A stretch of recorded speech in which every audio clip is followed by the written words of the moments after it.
Votre invité à présent dans la grande interview en direct sur Boursorama, c'est Samy Char, chef économiste de la banque suisse Lombard-Odier. Bonjour Samy. Bonjour David, Content de vous retrouver, tous mes voeux. merci de m'avoir, super sympa d'être là. Ouais, toujours un plaisir. Ça vous inspire quoi quand même ce début d'année sur les marchés boursiers? Parce que on est déjà, je pense que ce début d'année a pris de court quand même beaucoup d'analystes, d'experts. On est un peu quasiment 7% de hausse autour des 6900 points sur le CAC 40. Est-ce que déjà, voilà, ça vous surprend? Est-ce qu'on regarde des indicateurs économiques? On en a parlé hier avec le chef économiste d'Allianz, Ludovic Subran. Est-ce qu'on regarde des derniers indicateurs d'activité, de salaire ou autre? Tout ça vous paraît justifié? Ou est-ce que ça va trop Oui, vite?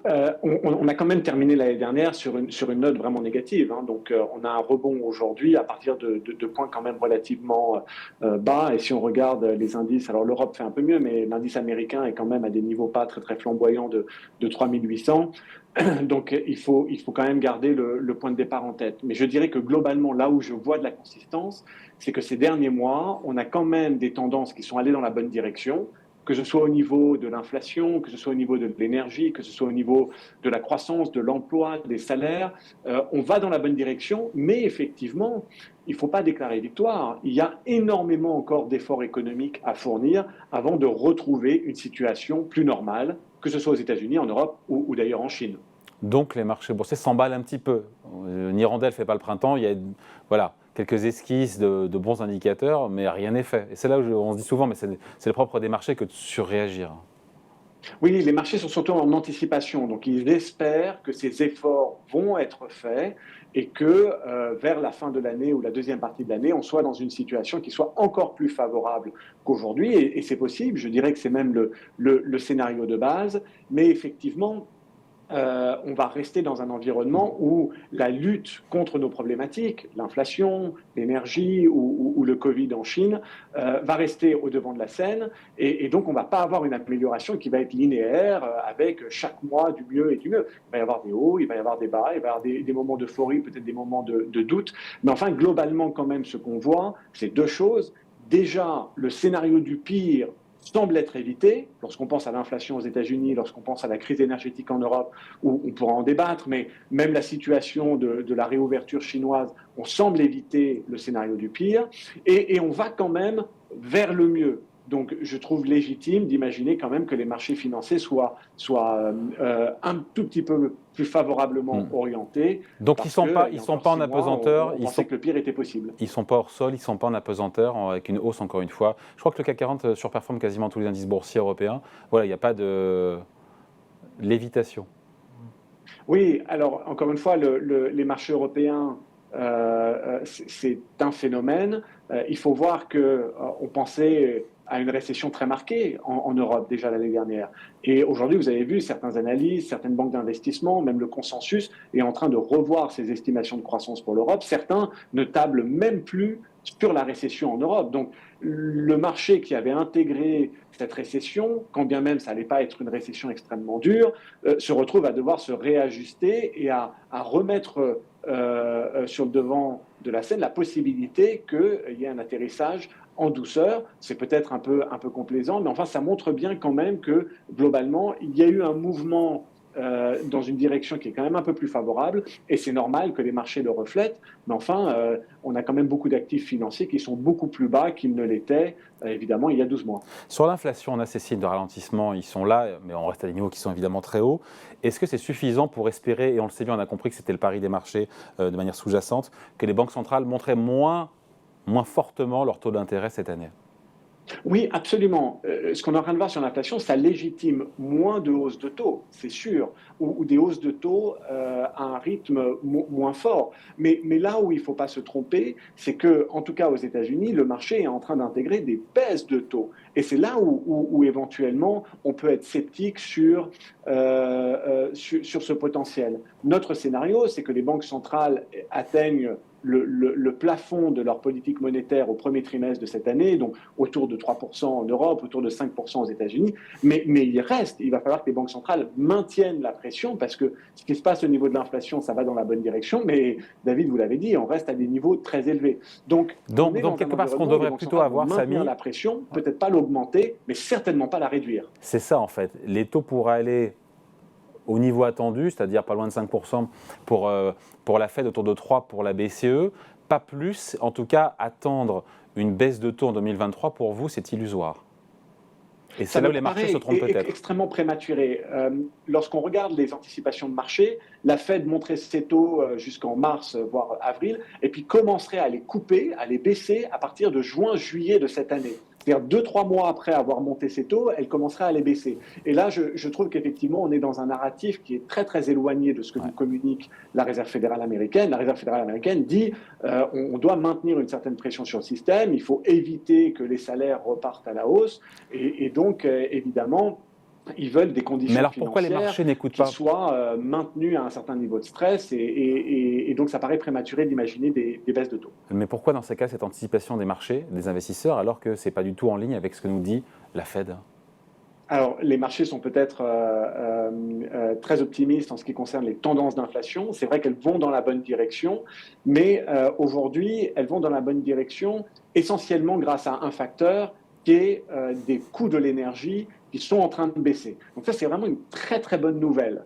En revanche, ça masque un petit peu une inflation qui, elle, va peut-être persister un peu plus longtemps, qui est l'inflation des services et qui est liée à la situation de l'emploi. Et on voit une situation de l'emploi qui est relativement robuste en Europe, qui est très robuste encore aux États-Unis. Donc oui, ça va dans la bonne direction, mais une fois qu'on aura digéré quelque part cette baisse de l'inflation qui vient de l'énergie, on va se retrouver avec une inflation qui, elle, vient du secteur de l'emploi. Et là, ça va nécessiter un tout petit peu plus de temps pour retrouver des niveaux acceptables. Et donc, ça va forcer la Fed à rester à ces niveaux de 5% plutôt qu'à les couper. Et je pense que le marché est peut-être un petit peu trop optimiste. Ouais. On a hier le chef économiste d'Alliance, Ludovic Subran, qui nous disait que l'inflation, selon lui, reviendrait sous 2%. Ça m'a surpris. Aux États-Unis, fin 2023, courant 2024, sous 2%, en global, en zone euro. Vous en pensez quoi? J'aime beaucoup Ludovic, donc j'ai de la sympathie pour certains de ses arguments. La situation est un peu différente en zone euro qu'aux États-Unis. En zone euro, on n'a pas vraiment la croissance salariale qu'on a aux États-Unis. Donc l'inflation est beaucoup, beaucoup plus tirée par les coûts de l'énergie. Ouais. Et ces coûts de l'énergie, effectivement, ils ont vraiment pris une direction très, très favorable, ce qui peut laisser envisager un scénario où l'inflation reviendrait à 2% ou en dessous. Et ensuite, je dirais qu'il y a un autre argument qui est important, c'est qu'on n'a pas vraiment encore vu l'effet du resserrement monétaire de la BCE sur l'économie européenne. Cet effet, on va le voir maintenant, dans les trimestres qui viennent. Et donc, effectivement, si on combine les coûts de l'énergie qui sont plus favorablement orientés aujourd'hui et le ralentissement retardé qui va venir de l'effet de la BCE, on peut imaginer quand même un effet désinflationniste un tout petit peu plus fort que ce qui est attendu par le consensus, mais aussi par ce qui est attendu par la BCE. Et donc sur ces 2%, pardon, sur le timing, c'est que c'est compliqué de faire un calendrier, mais l'inflation qui revient sous 2%, fin d'année aux États-Unis, courant 2024 en zone euro, vous y croyez ou vous n'y croyez pas?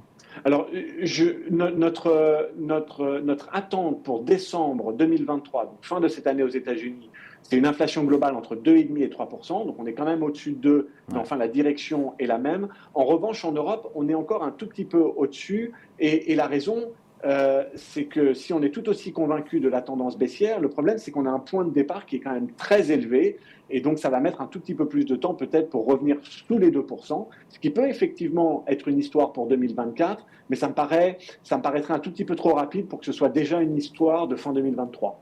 Le gouverneur de la Banque de France, François Villeroy-de-Galhau, lors de ses vœux, nous a dit que les taux directeurs de la Banque centrale européenne devraient atteindre leur pic d'ici l'été. Ça veut dire quoi? Ça veut dire, s'il a raison, parce qu'il y a un conseil, il n'est pas le seul évidemment autour de la table, c'est-à-dire que les taux de la BCE directeurs n'iraient pas au-delà de 3%?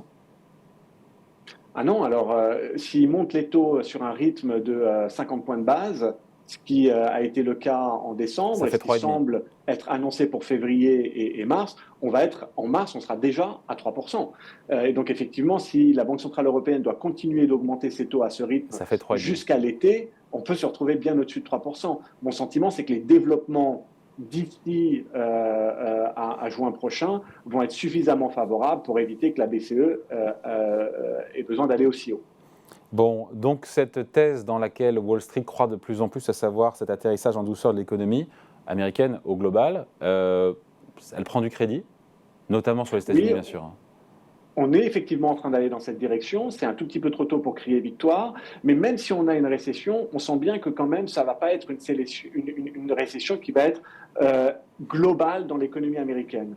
Il y a trois types de récessions. Les récessions tirées par le consommateur, les récessions tirées par les contractions des bilans quand il y a trop de dettes, et les récessions tirées par l'investissement. Typiquement, 2008, c'était une récession de correction de bilan. 2020, avec le Covid, c'était une récession du consommateur. Mais si on prend 2001, par exemple, qui était une récession très, très moyenne aux États-Unis, c'était une récession qui était tirée par les segments sensibles au taux d'intérêt, donc l'investissement. Et on pense qu'on aura ce genre de récession aujourd'hui, pas nécessairement une récession du consommateur, pas une récession des bilans, mais une récession qui est tirée par un segment spécifique de l'économie américaine qui est l'investissement résidentiel. Donc ce n'est pas une récession qui est extrêmement large, c'est une récession qui est quasiment plus technique qu'autre chose, mais on va quand même avoir des épisodes récessifs parce qu'avec des taux d'intérêt à 5%, ça freine quand même substantiellement l'économie. Et d'ailleurs, sur les États-Unis, ça donne quoi des taux de crédit immobilier, ce qu'on appelle les taux hypothécaires, à 6,5% sur 30 ans? Parce qu'en gros, ça freine les transactions largement qui sont effondrées, mais sur les prix, ça ralentit, mais il n'y a pas de drame, il n'y a pas de bain de sang. Hein. Oui, parce qu'au fait, je suis navré de parler comme un économiste, mais ça va arrêter le flux de nouvelles transactions. En revanche, le stock de transactions passées, c'est-à-dire ceux qui sont propriétaires aujourd'hui et qui bénéficient d'un taux hypothécaire à 3%, ils sont tranquilles et ils ne vont pas bouger. C'est la grande différence d'aujourd'hui avec 2008. En 2008, il y avait beaucoup plus de taux variables dans l'économie américaine, donc quand les taux montaient, même le stock de propriétaires était à risque. Aujourd'hui, ce stock de propriétaires, il n'est pas à risque. C'est seulement les nouveaux entrants qui ont un problème de cherté. Donc, bien sûr, ça réduit l'investissement résidentiel, ça ralentit l'économie, ça ralentit l'emploi dans le secteur de la construction, mais ça ne crée pas de risque de solvabilité ou de risque systémique, parce qu'encore une fois, ce stock de propriétaires bénéficie de taux à 3% et ils ne vont certainement pas se mettre en danger. Par contre, pour les nouveaux entrants, effectivement, il va falloir qu'ils attendent un peu. Un petit mot de la Chine, Samy, on n'a pas parlé de la Chine, avec cette levée complète des restrictions à vitesse grand V, de ces restrictions sanitaires, ce tsunami épidémique que vit aujourd'hui l'Empire du Milieu. Motif d'inquiétude ou pas?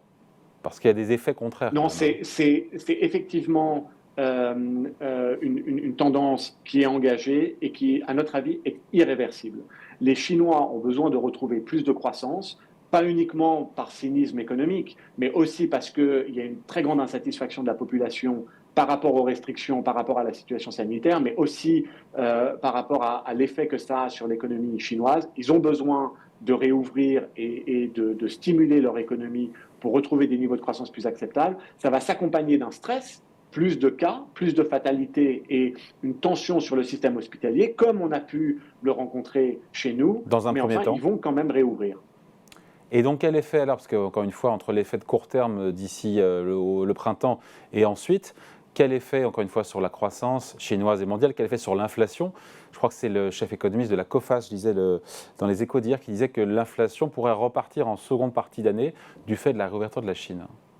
Alors j'ai un peu plus de mal avec cet argument parce que quand la Chine a fermé, ça a été une grande source d'inflation en raison des disruptions sur les chaînes de valeur. Donc quand la Chine ferme, c'est source d'inflation. Et quoi? Quand la Chine rouvre, ça serait aussi source d'inflation. Par les matières premières, par l'énergie, Donc, parce qu'elle est grosse consommatrice, oui. exactement, mais le rebond économique chinois qui est attendu post-réouverture Covid, c'était une croissance autour de 5-5,5% en Chine. C'est un taux de croissance qu'on a pu connaître par le passé et qui n'a pas été inflationniste ni pour les prix des matières premières, ni pour le reste du monde. Je pense que si la Chine réouvre, elle va continuer à exporter une forme de désinflation parce qu'elle va produire des biens pas chers qui vont pouvoir être exportés en Europe et aux États-Unis. Donc oui, peut-être un peu plus d'inflation domestique en Chine, mais je ne crois pas que la Chine, en rouvrant, va créer un choc d'inflation pour le reste du monde. Bien au contraire, elle améliore les chaînes de valeur et donc elle est plus à même de limiter l'inflation, en tout cas sur les biens. Donc on s'attend à un rebond économique chinois post-réouverture.